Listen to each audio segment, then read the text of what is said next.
নমস্কার। কবি বীরেন্দ্র চট্টোপাধ্যায়ের কবিতা রাস্তা কারো একার নয়। ধর্ম যখন বিজ্ঞানকে বলে রাস্তা ছাড়ো, বিজ্ঞান কি রাস্তা ছেড়ে দেয়? পোপের ভয়ে দেশান্তরী হয়েছিলেন লিওনার্দো দা ভিঞ্চি। সারাদিন একটা অন্ধকার ঘরের মধ্যে পায়চারি করতেন গ্যালিলিও গ্যালিলেই। তাকে পাহারা দেবার জন্য বসে থাকতো একজন ধর্মের পেয়াদা, যার চোখের পাতা বাতাসেও নড়ত না।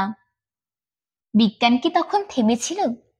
তীর্থের পাণ্ডাদের হই হই, তাদের লাল চোখ কি পেরেছিল পৃথিবীকে বেঞ্চের উপর দাঁড় করিয়ে সূর্যকে তার চারদিকে উঠবোস করাতে? ধর্ম যতদিন দুঃখী মানুষকে বেঁচে থাকার সাহস দেয়, ততদিন রাস্তা নিয়ে কারোর সঙ্গে তার ঝগড়া থাকে না। রাস্তা কারো একার নয়, বরং তাকে একদিন রাস্তা ছাড়তে হয় যার স্পর্ধা আকাশ ছুঁয়ে যায়।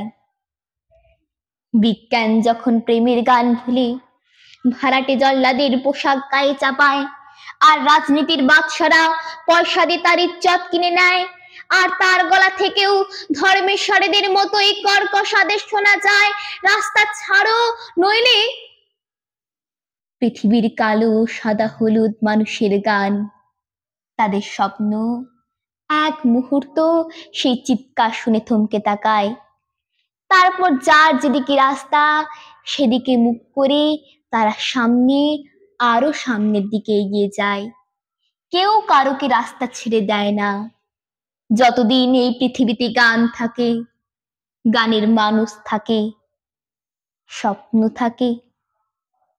নমস্কার।